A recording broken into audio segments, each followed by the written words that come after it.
রৌদ্রের ঘর যেন এক অচেনা তাণ্ডব ক্ষেত্রে পরিণত হয়ে আছে। রাগে, হতাশায় আর ভেতরের অজানা আগুনে তার শরীর জ্বলে যাচ্ছে। বুকের ভেতরটা যেন দাউ দাউ করে পড়ছে। মাথায় কিছুই কাজ করছে না। যার সামনে পাচ্ছে চেয়ার, বই, গ্লাস, টেবিলের উপর রাখা ফাইল সব ছুঁড়ে ফেলছে মেঝেতে। দেয়ালে যেদিকে চোখ যাচ্ছে সেদিকেই ছুঁড়ে দিচ্ছে, যেন এই ভেতরে জ্বালায় একটু প্রশমিত হয়। পর্দা বাতাসে উঠছে, টেবিল ল্যাম্পের আলো মাটিতে ভেঙে পড়ে ছড়িয়ে গেছে। তবু রৌদ্র থামছে না। তার নিঃশ্বাস ভারী হয়ে উঠেছে। কপাল ঘাম ভিজে আছে। মনে হচ্ছে কেউ যেন তার ভেতরের নিয়ন্ত্রণটা ছিনিয়ে নিয়েছে। আর সে নিজের রাগে নিজেই ধ্বংস করে ফেলছে ধীরে ধীরে। রৌদ্র নিজের ভেতরের ঝড় সামলাতে না পেরে ভেতরে হঠাৎ আয়নার সামনে গিয়ে দাঁড়ালো। বুকের ভেতর ধকধক করছে। নিঃশ্বাস ভারী, চোখ লালচে, দাঁত কিরমির করে তাকিয়ে আছে আয়নার প্রতিফলনে। নিজের মুখের দিকে ফিসফিস করে বলল, আব্রাহাম রৌদ্র খান কখনো কারো মায়ায় পড়তে পারে না, কখনো না। মেয়েরা শুধু আমার নেশা, বুঝলি? নেশা, যা পুরনো হলে আর ভালো লাগে না। আমি কিনা আমার নিজের কাকাতো বোন তুরার মাথায় পড়ছি, মায়ায় পড়ছি। থু থু থু। রাগে নিজেই থুত ফেলছে মেঝেতে। বুকের ভেতরটা আরো ধুকধুক করতে লাগলো। দু হাত দিয়ে মাথার চুল পেছনে ঠেলে আয়নায় খুব কাছে গিয়ে দাঁড়ালো। নিজের চোখের দিকে তাকিয়ে গলায় এক প্রকার বিদ্রুপ মিশিয়ে বলল, এই শোন রুদ্র, তুই কারো মায়ায় পড়িস না। এসব তোর নেশা, তুই সময়ের খেলা। তোরাও হয়তো তোর নেশার মধ্যে একজন পড়ে গেছে। আর এর বেশি কিছুই না, বুঝলি? রৌদ্র নিজের মাথার চুল ধরে টানতে লাগলো। ছাদে তখন তুরার সঙ্গে যা হয়েছে তা মনে পড়তেই ভেতরে অদ্ভুত এক চাপ উঠছে। তুরার সাথে যে আচরণ করেছে সেটা কোনো সাধারণ স্বাভাবিক আচরণ ছিল না। যখন রুদ্র বুঝতে পারে সে আসলে কি করছিল, তখনই তার মাথায় যেন রক্ত চড়ে বসে। রৌদ্র রাগে দেয়ালে ঘুষি মারতে লাগলো। হঠাৎ ফোন বেজে উঠল। ফোনের স্ক্রিনের নাম দেখে রৌদ্রের রাগ ম্লান হয়ে গেল। মুখে হালকা হাসি ফুটে উঠল। ফোন রিসিভ করতে কানে ধরতেই শুনল, সুইট হার্ট, কোথায় তুমি? আমি রেস্টুরেন্টে, প্লিজ একটু আসো, আমার তোমাকে দেখতে ইচ্ছা করছে। রৌদ্র বাঁকা হেসে জবাব দিল, ওকে বেবি, জাস্ট ওয়েট, আমি আসছি। আমার মাথা একটু নষ্ট, জানোই আমি কি করতে চাই। মেয়েটি হেসে ফেলল। ওলে আমার বাবু, তা নিয়ে চিন্তা করো না, তুমি ফার্স্ট রেস্টুরেন্টে এসো, আমি তোমার মাথা ঠান্ডা করে দিচ্ছি। Okay baby, love you. উম্মা। রুদ্র ফোন ধরেই হাসতে হাসতে বলল, okay baby, you are my sweetheart, now আমি খুব শীঘ্রই আসছি, লাভ ইউ টু। উম্মা। দুপুরের দিকে শিহাব আসলো। খানবাড়ির সবাইকে আনন্দে ভরে দিল। সবাই তাকে দেখে খুশি হলো। শিহাব ধীরে ধীরে সবার সঙ্গে হালকা আলাপ করে তুরার বাবা আশিক খানের দিকে তাকিয়ে বলল, আঙ্কেল, আসলে আমি তুরাকে নিয়ে একটু বেরোতে চাই। আশিক খান হালকা হেসে উত্তর দিলেন, হ্যাঁ হ্যাঁ, ঠিক আছে, নিয়ে যাও, তবে সন্ধ্যার আগে দিয়ে যাও, বুঝোই তো মেয়ে মানুষ। শিহাব আবারও কণ্ঠে হাসি রেখেই বলল, আরে আঙ্কেল, আপনি চিন্তা করবেন না, সন্ধ্যার আগেই ফিরে আসবো, আর ওর হাতের আংটিও মাপ নিতে হবে। শিহাব সবার অনুমতি নিল তুরার সঙ্গে সময় কাটানোর জন্য। এদিকে তুরা কিছুই জানে না। সে নিজের রুমে বেলকনিতে বসে উপন্যাসের বই পড়ছিল। হঠাৎ তুরার মা তনুজা খান হাতে একটা শাড়ি নিয়ে বেলকনিতে এসে বললেন, তুরা কি করছিস সেখানে? রুমে আয় তো মা। তুরার চোখে বিস্ময় আর লাজুকতা একসাথে ফুটে উঠল। তনুজা খান হাতে শাড়ি দেখে সে ভুরু কুঁচকে বলল, তোমার হাতে শাড়ি কেন মা? তনুজা খান হালকা মৃদু হেসে তুরার গালে হাত দিয়ে বলল, শিহাব এসেছে, তোকে নিয়ে বের হবে। মুহূর্তের মধ্যে তুরার গাল লাল হয়ে গেল। লজ্জায় সে হালকা মাথা নিচু করে ফেলল। তনুজা খান তুরার লজ্জা মাখা মুখের দিকে তাকিয়ে কোমল হাসি দিয়ে বললেন, হয়েছে, থাক, আর লজ্জা পেতে হবে না। এখন আয় তো, এই শাড়ি পরিয়ে সাজিয়ে দিই আমার পরি মেয়েটাকে। তনুজা খান ধীরে ধীরে যত্ন নিয়ে তুরাকে শাড়ি পরিয়ে দিলেন। শাড়ির কোমল কাপড়টি তুরার কাঁধে সুন্দরভাবে বসানো হলো। প্রত্যেকটা ভাঁজ সঠিকভাবে ঠিক করা হলো, যেন তা তার রূপকে আরো উজ্জ্বল করে তুলছে। তুরার চুলের দিকে হালকা স্পর্শ দিয়ে তনুজা খান শাড়ির ধনুক ঠিক করলেন।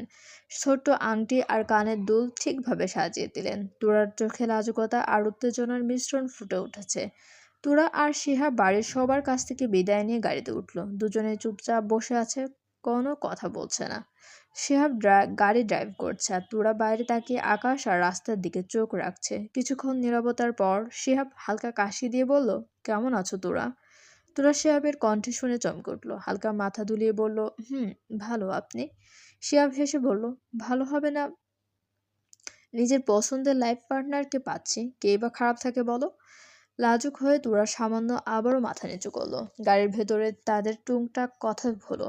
মাঝে মাঝে রাস্তার আলো এবং গাড়ির হালকা শব্দ ছাড়া নীরবতা ছিল। শিহাব গাড়ি রেস্টুরেন্টের সামনে থামালো। দুজনেই গাড়ি থেকে নেমে রেস্টুরেন্টে ঢুকলো। পাশাপাশি বসে চারপাশের আলো আর মানুষের চমক চমক ধরে তুরার চোখে নতুন উদ্দীপনা ফুটতে লাগলো। শিহাব মৃদু মুচকি হেসে তুরার দিকে তাকিয়ে বলল, তো তুরা, একটা জিনিস জানার জন্য আমার মনটা খুব মহিলা মানুষের মধ্যে কুকু করছে, সেটার অ্যান্সার কি তুমি দিবে? তোরা হালকা হ্যাঁ সূচক মাথা তুলল। শিহাব সাথে সাথে গলা খাকারি দিয়ে বলল, আচ্ছা তোরা, আমাকে তোমার কেমন লেগেছে? তুমি কি নিজে থেকে এই বিয়েতে রাজি নাকি পরিবারের সিদ্ধান্তে রাজি হয়েছো? তোরা কিছুক্ষণ থেমে ভেবে কিছু বলার চেষ্টা করলো। এখন তার বিয়ে করার কোনো ইচ্ছা ছিল না, তবে বাবার প্রতি সম্মান দেখাতে চেয়ে রাজি হয়ে আছে। মনে কিছুটা ভালো লাগা শুরু হয়েছে শিহাবের প্রতি, যা এখন পুরোপুরি তৈরি হয়নি। কিন্তু ওরা কিছুক্ষণ ভেবে মুখ খুলে কিছু বলতে যাবে, সাথে সাথে হঠাৎ ওয়েটারের হাত থেকে ভুলবশত কফি পড়ে যায়। কফি তুরার শাড়িতে ছড়িয়ে পড়ে। শিহাব তাড়াতাড়ি তুরার শাড়ি ধরে অস্থির হয়ে বলল, তোমার কোথাও লাগেনি তো? শরীর জ্বলছে না তো? তুরা শাড়ির দিকে দেখলো এবং হালকা ভুরু কুঁচকিয়ে বলল, না কোথাও লাগেনি, তবে শাড়ির অবস্থা খারাপ হয়ে গেল। শিহাব ওয়েটারের দিকে তাকে একটু গম্ভীর কণ্ঠে বলল, কি ভাই, মন কোথায় দেখে কাজ করবেন তো নাকি? একটু দেখে শুনে তো কাজ করবেন। ওয়েটার মাথা নিচু করে অপরাধ স্বরে বলল, সরি স্যার, আসলে হাত ফসকে পড়ে গিয়েছে, বুঝতে পারিনি স্যার। তোরা ওয়েটারের দিকে তাকে হালকা হাসি দিয়ে বলল, ইটস ওকে, কোনো সমস্যা নেই। আচ্ছা, ওয়াশরুমটা কোথায়, একটু দেখাতে পারবেন? ওয়েটার সম্মানসূচকভাবে বলল, হ্যাঁ শিওর ম্যাম, আপনি আমার সাথে আসুন। তোরা যাওয়ার পর পর 7 জন পা বাড়ালো। সাথে সাথে শিহাব বলল, আমি আসবো? তোরা তোরা হালকা মাথা নাড়ালো, বিনয়ী কণ্ঠে বলল, না না, আপনি এখানে বসেন, আমি শাড়িটা ঠিক করে আসছি। তোরা ওয়েটারের সাথে ওয়াশরুমে চলে আসলো। ওয়াশরুমে ঢুকেই তার চোখে আস্ত বড় বড় হয়ে গেল, যেন নিজের চোখে বিশ্বাস করতে পারছে না। ভাবছে, এইটা কি, ওর চোখের ভুল নাকি সত্য? তোরা চোখ ঘষলো, সামনে একই জিনিস দেখছে। সামনে রৌদ্র একটা মেয়েকে দেয়ালে চেপে ধরে লিপ কিস করছে। রৌদ্র যেন পারছে না মেয়েটাকে খেয়ে ফেলতে। মেয়েটাকে জামার কাঁধ থেকে অনেকটুকু নামানো, আর রৌদ্র বারবার ওই কাঁধে নিজের ঠোঁট ছোঁয়াচ্ছে। মেয়েটা হাঁপাচ্ছে, শরীরের অজান্তেই কেঁপে উঠছে। 2 হাতে রৌদ্র চুল খামচে ধরে আছে। এই দৃশ্য দেখে তোরা অনেকেই নিজেকেই সামলাতে পারলো না। মুখ দিক থেকে বের হলো এক দীর্ঘ বুক ফাটানি চিৎকার। আ শেষ সাউন্ড বন্ধ হয়ে গেল। তোরা সেন্স হারিয়ে ধপাস করে ফ্লোরে পড়ে গেল। চলবে। রেস্টুরেন্টে যেন একরকম ভিড় জমেছে। সেই ভিড়ের মধ্যে ডাক্তার তোরাকে দেখছেন। তোরার পাশেই শিহাব বসে আছে, যে এখন তোরার হাতে তিলু ঘষছে।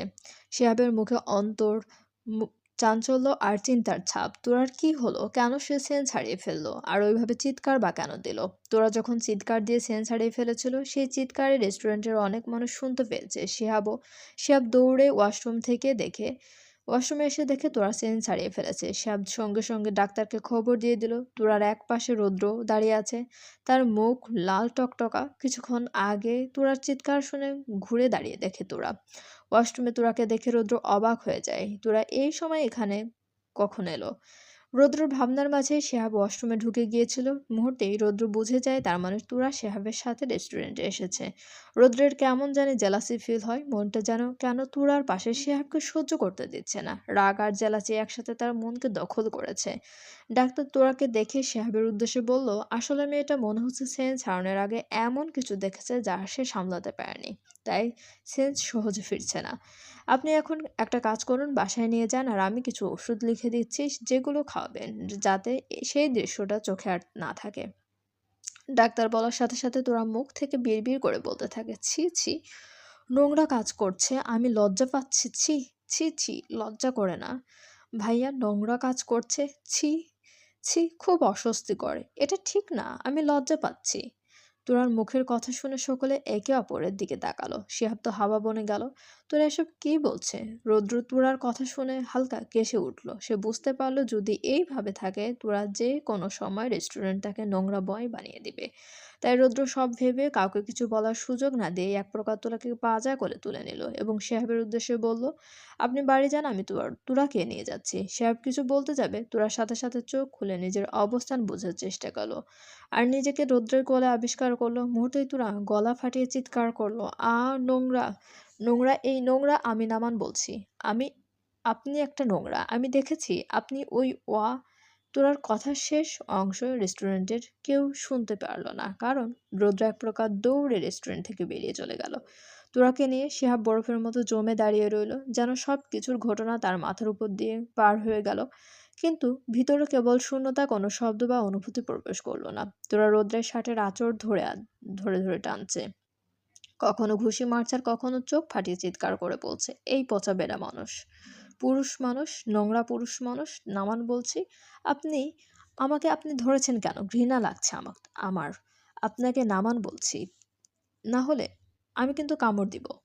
কিন্তু রৌদ্র তুরার কোনো কথা শুনল না। তুরাকে এক প্রকার জোর করে গাড়িতে তুলে ডোর লক করে দিল। নিজে এসে নিজের সিটে বসে গাড়ি স্টার্ট দিতে বসলো। এমন সময় তুরা গাড়ির জানালা দিয়ে রেস্টুরেন্টের দিকে তাকিয়ে চিৎকার করতে থাকলো, সবাই শোনো শোনো, এই লোকটা খুব নোংরা, আমি দেখেছি এই লোক নোংরা। আর শিহাব, আপনি আমাকে এই নোংরা লোকের সঙ্গে যেতে দিচ্ছেন? আমি বিয়ে করব না, আপনাকে বলে দিলাম। ওরে, আমাকে কেউ এই নোংরা। রৌদ্র তোরার কথা শেষ হওয়ার আগেই গাড়ির স্টার্ট দিয়ে রেস্টুরেন্টের সীমানা অতিক্রম করে ফেললো। তোরা শেষ মুহূর্তে এমন এক চিৎকার দিল যেন মানুষের কানের পর্দা ফাটিয়ে দিতে পারে। গাড়ির ভিতর তুরা রৌদ্রকে জ্বালিয়ে মারছে, বারবার চোখ বন্ধ করে মন মতো চিৎকার করছে, নোংরা, নোংরা, ভাইয়া একটা নোংরা, ছি ভাইয়া নোংরা, আমি দেখে ফেলেছি ভাইয়া একটা নোংরা, ভাইয়া কি বাজে কাজ করছিল, ছি। তুরার তুরার অবস্থা দেখে বুঝলো এখন বাড়িতে নেওয়া যাবে না, না হলে তুরা বাড়িতেও তাণ্ডব তুলবে। কিছুক্ষণ ভাবলো কিভাবে তুরার মুখ বন্ধ করা যায়। হঠাৎ মনে হলো তুরা কাশফুল খুব পছন্দ করে। আগে দেখেছে বাসায় কাশফুল দেখার জন্য বায়না করত, আর এখন তো কাশফুলের সিজন, হয়তো কাশফুলের কাছে নিয়ে গেলে তার চিৎকার কমানো যাবে। যেই ভাবা সেই কাজ। রুদ্র আর তার পরিকল্পনা মতো গাড়ি নিয়ে একটা নদীর ধারের কাশফুলের কাছে চলে এলো। আর ঠিক যেমন রুদ্র ধারণা করছিল তাই ঠিক মতো কাজ করলো। তোরা গাড়ির জানালা দিয়ে কাশফুল দেখতেই তার মুখে খুশির ঝিলিক ফুটে উঠলো, চিৎকার থেমে গেল, চোখে আনন্দের আগুন জ্বলতে লাগলো। গাড়ি থামতেই তোরা এক প্রকার ঝাঁপ দিয়ে গাড়ি থেকে নেমে কাশফুলের দিকে ছুটলো, দুই হাত মুখে দিয়ে চিৎকার করলো, ওয়াও কাশফুল। রৌদ্র তোরার পাশে এসে দাঁড়িয়ে বলল, পছন্দ হয়েছে তোর? তোরা রৌদ্রের দিকে না তাকে কেবল উত্তর দিল, হ্যাঁ খুব। আমার কিছুদিন ধরেই ইচ্ছে হচ্ছিল কাশফুল দেখতে, শুধু বাবা মানা করায় আসতে পারিনি। ওহে আমার কাশফুল, আমি আসছি তোমার কাছে। খুব মিস করছিলা না আমাকে, তাই না?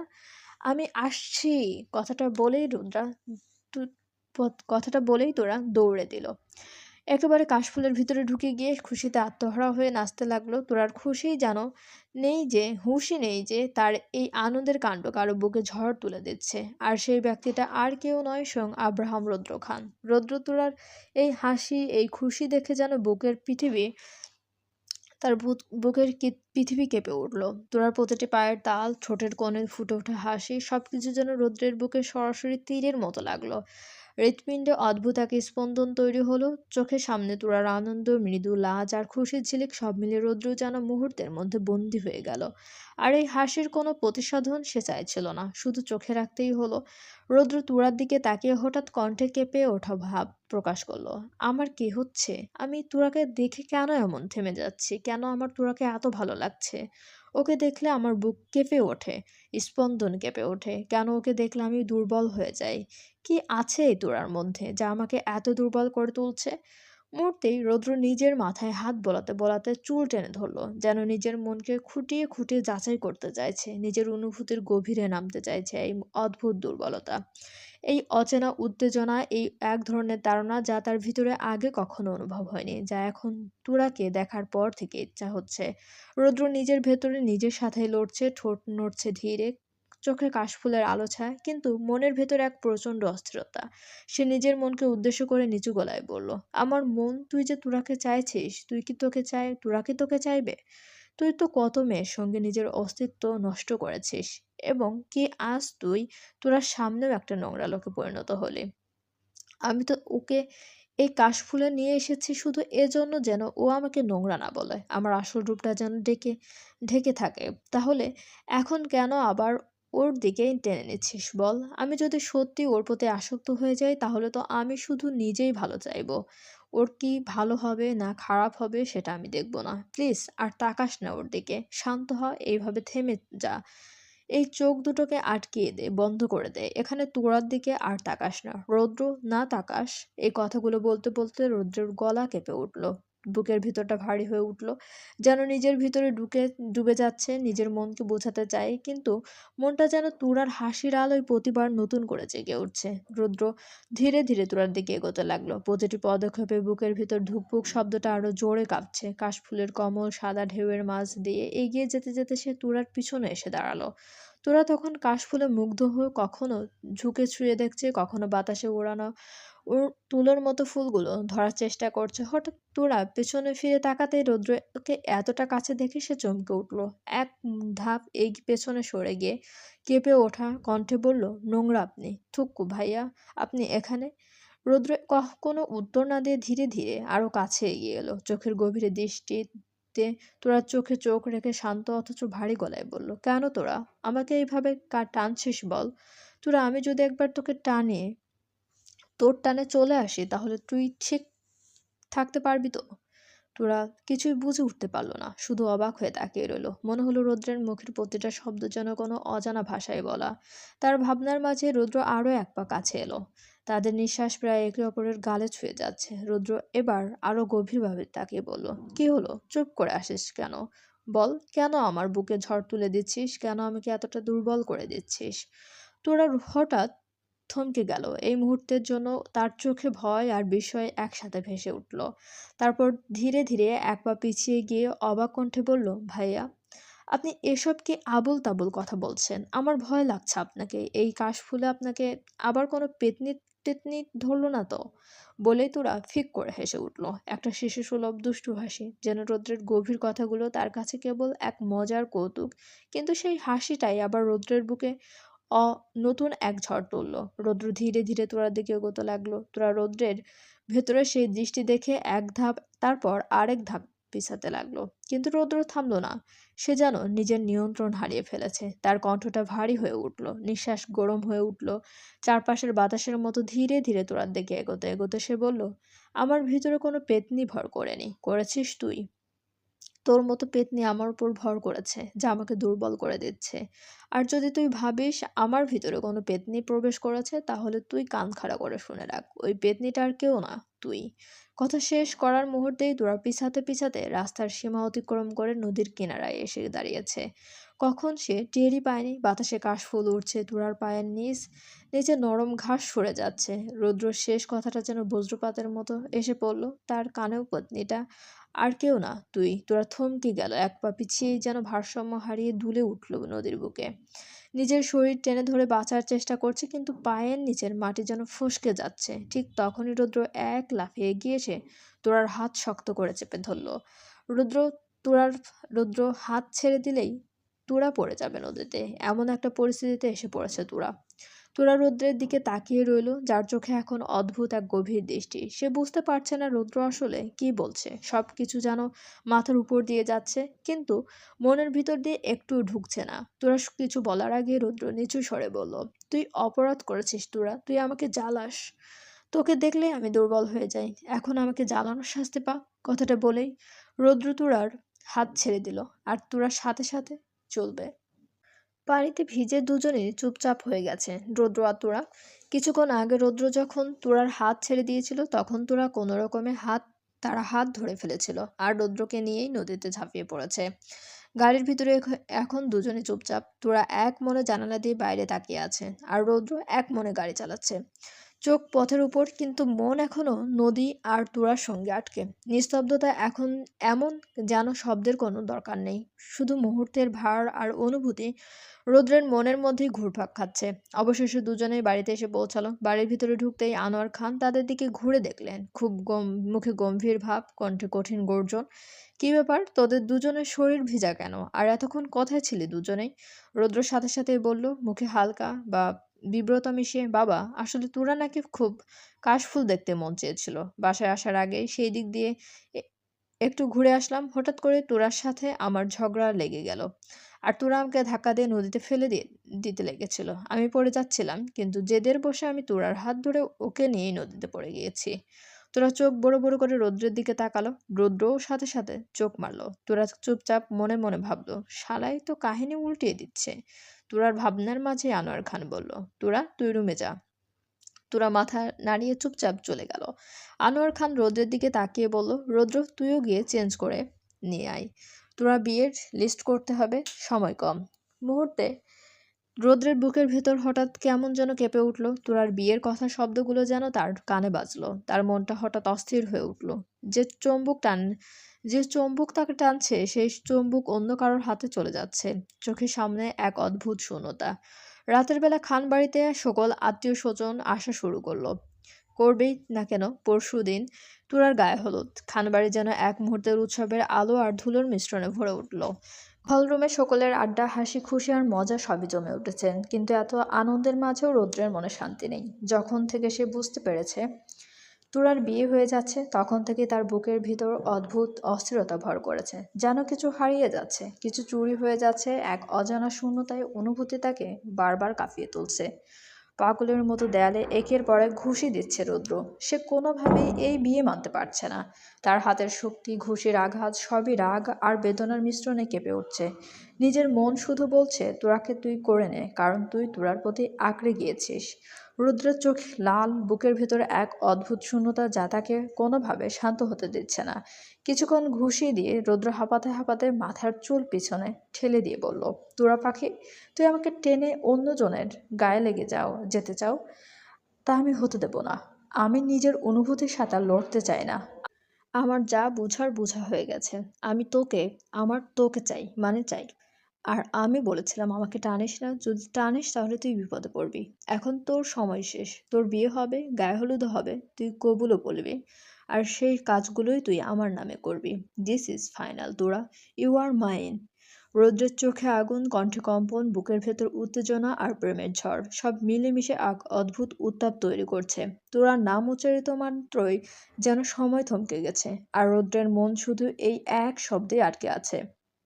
সন্ধ্যার দিকে ছাদে গায়ে হলুদ শুরু হয়। তোরাকে পার্লার থেকে সাজিয়ে একদম পরীর মতো বানিয়ে ফেলেছে। সোনালি আলোয় তোরার মুখটা যেন আলোকিত হয়ে উঠেছে। সবাই একে একে তোরার গায়ে হলুদ দিচ্ছে, হাসি আনন্দে চারিদিক মুখরিত। কিন্তু এই উৎসবের মাঝেই হঠাৎ সবাই খেয়াল করলো রৌদ্র কোথাও নেই। এতজনের ভিড়ে তার দেখা নেই। আয়ান ফোন দিল, কিন্তু ফোন বন্ধ। আনোয়ার খান কপালে ভাঁজ ফেলে বলল, রৌদ্র আবার কোথায় গেল? সে কি হলুদ লাগাবে না?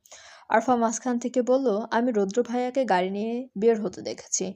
মুহূর্তেই সবাই চিন্তায় পড়ে গেল, গাড়ি নিয়ে আবার কোথায় গেল সে? হলুদ অনুষ্ঠানের হাসি যেন থেমে গেল, চারপাশে এক অজানা দুশ্চিন্তার ছায়া। ঠিক তখনই কারো কণ্ঠ ভেসে এলো ছাদের দিক থেকে, জোরে, আত্মবিশ্বাসে ভরা কণ্ঠে, হয়েছে, আমার জন্য চিন্তা করতে হবে না, আমি এসে গেছি।